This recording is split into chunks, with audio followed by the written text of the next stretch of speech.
Uç tarafı yüce dağlı, öteki denizle bağlı. Altın küçük Ozan gibi,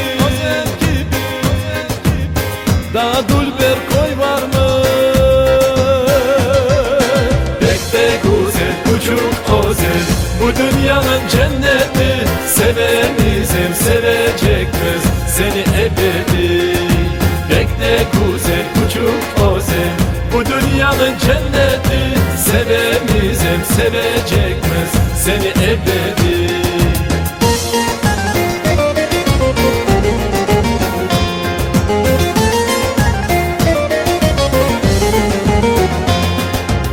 Tavşan bayır, duvak bayır, asan dere, cindere.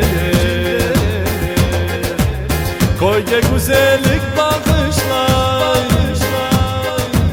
hem de bize kuş dereler. Pek de güzel küçük Ozan, bu dünyanın cenneti. Sevemizim sevecekmiz seni ebedi. Pek de güzel küçük Ozan, bu dünyanın cenneti. Sevemizim sevecekmiz seni ebedi.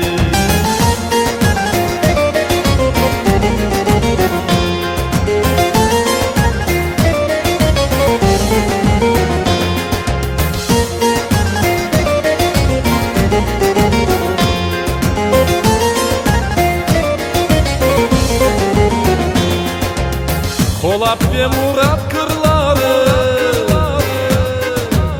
ve curcur uçan suları. Sanki bu yerin yırları melek gibidir kızları.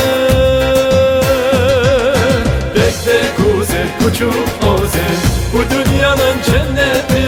Sevemizim sevecekmiz seni ebedi. Pek de güzel küçük Ozan, bu dünyanın cenneti. Sevemizim sevecekmiz